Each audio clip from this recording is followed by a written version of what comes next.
নমস্কার বন্ধুরা, সীমার খাবার চ্যানেলে আপনাদের সকলকে স্বাগত জানাই। গরমের দিন আবার শুরু, তাই আপনাদের জন্য আজকে নিয়ে চলে এসেছি বাঙালির অত্যন্ত একটি প্রিয় খাবার মিষ্টি দই।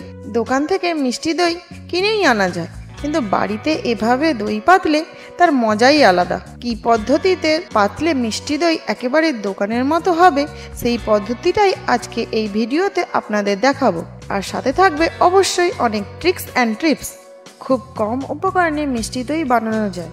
মিষ্টি দই বানানোর জন্য আমাদের চাই লিকুইড দুধ, চিনি আর টক দই। গ্যাসের ফ্লেমটা অন করে আমি একটা পাত্র নিয়ে নিচ্ছি। দুধ অ্যাড করার আগে অল্প জল দিয়ে দেবেন, কারণ যাতে দুধটা পাত্রের নিচে না লেগে যায়। এটা একটা ছোট্ট টিপ আপনাদের জন্য। আমি এখানে নিয়ে নিচ্ছি 750 ml ফুল ফ্যাট মিল্ক। যদি আপনারা মোষ কিংবা গরুর দুধ ইউজ করেন তাহলে খুব ভালো হবে, কারণ ওই দুধে ফ্যাটের পরিমাণ বেশি থাকে। এবার যেটা আপনাদের করতে হবে, গ্যাসের ফ্লেমটা হাই করে ভালো করে দুধটা ফুটিয়ে নিতে হবে। ফুটে গেলে তাতে অ্যাড করতে হবে চিনি। এখানে চিনির পরিমাণটা খুব ইম্পর্টেন্ট। 1 লিটার দুধের জন্য 250 গ্রাম চিনি লাগে। আমি 750 ml দুধ নিয়েছি, তাই আমার লাগছে 200 গ্রাম চিনি। তার মধ্যে 50 গ্রাম চিনি আমি ক্যারামেল করার জন্য নিয়ে নিচ্ছি। একটা বোলের মধ্যে ছাঁকনির মধ্যে দিয়ে দিচ্ছি 50 গ্রাম টক দই। এটাতে দেওয়ার কারণ দই থেকে যে এক্সট্রা জল আছে তা ঝরে যাবে।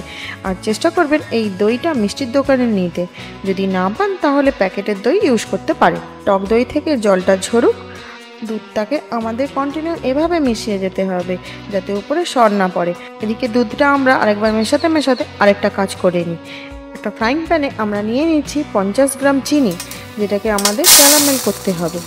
ক্যারামেল করাটা খুবই সহজ।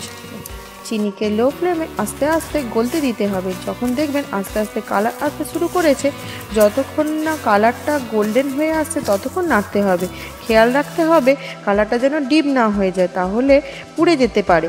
এরপর গ্যাসের ফ্লেমটা অফ করে সামান্য একটু দুধ খুব সাবধানের সাথে মিশিয়ে নিতে হবে, কারণ এই সময় ক্যারামেলের টেম্পারেচারটা খুব হাই থাকে। স্টিমের কারণে হাতটা পুড়ে যেতে পারে, তাই খুব সাবধানে কিন্তু এই কাজটা করবেন। এরপর খুব ভালো করে মিশিয়ে নিতে হবে। কালারটা যেন এই রকম হয়। দেখুন কালারটা কত সুন্দর এসেছে। এরপর যে টক দইটা আমরা ছাঁকনিতে রেখে দিয়েছিলাম, সেটা একটা বলে নিয়ে নিচ্ছি। দেখতে পাচ্ছেন কতটা জল বেরিয়ে গেছে। আচ্ছা, এবার দইটা আপনাদের ততক্ষণ ফেটিয়ে নিতে হবে যতক্ষণ না এর টেক্সচারটা ক্রিমি হয়ে আসছে। আর হ্যাঁ, এই দইটা কিন্তু আপনাদের ডাইরেক্টলি দুধের সাথে মেশাবেন না, কারণ দুধটা গরম তো, দুধটা কেটে যেতে পারে।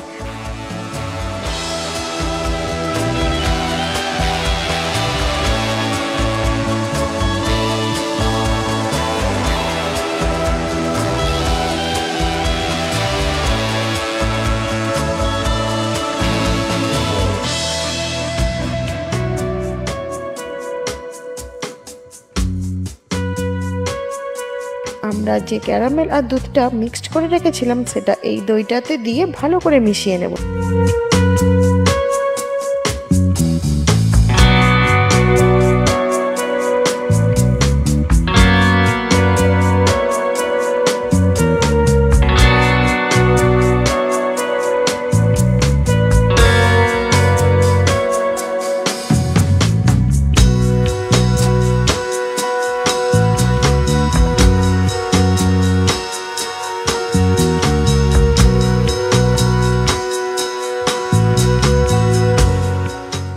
তারপর দুধটাকে অল্প অল্প করে নিয়ে মিশিয়ে নেব।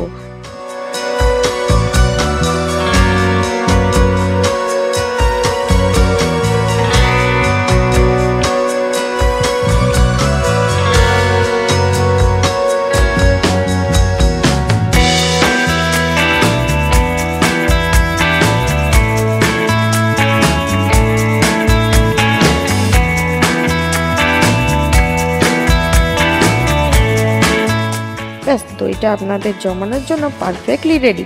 এরপর এর মুখটাকে আমরা একটা সিলিকন লিডের সাহায্যে ভালো করে বন্ধ করে নিচ্ছি। আর বোলটাকে একটা টাওয়ালের সাহায্যে ভালো করে দিয়ে কোনো গরম জায়গায় 8 থেকে 10 ঘন্টা রেখে দিতে হবে। যদি রাতে বসাতে পারেন তাহলে খুবই ভালো হয়। ওভারনাইট রাখার পরই দেখবেন সকালে দই কিন্তু রেডি হয়ে যাবে। 8-10 ঘন্টা পর দেখুন আমি কভারটা খুলে দেখাচ্ছি দই কেমন পারফেক্টলি জমে গেছে। এই দইটাকে আপনারা এখন খেয়ে নিতে পারেন অথবা ফ্রিজে এটাকে 2 ঘন্টা রেখে সেট করে নিতেও পারেন। এরপর দইটা আপনাদের কেটে দেখাচ্ছি, দেখুন কত সুন্দর হয়েছে আর খেতেও খুব সুন্দর হয়েছে। আশা করি এবার থেকে আপনাদের বাড়িতে মিষ্টি দই বানাতে আর কোনো রকম অসুবিধা হবে না। আশা করি পুরো ভিডিওটা আপনাদের ভালো লাগবে। ভালো লাগলে একটা কমেন্ট করতে ভুলবেন না। আর ঘরে তৈরি সুস্বাদু খাবারের রেসিপি পেতে সাবস্ক্রাইব করে আমাদের সঙ্গে থাকুন। আজ আসি, দেখা হচ্ছে আপনাদের সাথে একটা নতুন রেসিপি নিয়ে পরের একটি ভিডিওতে। ভালো থাকবেন, সুস্থ থাকবেন।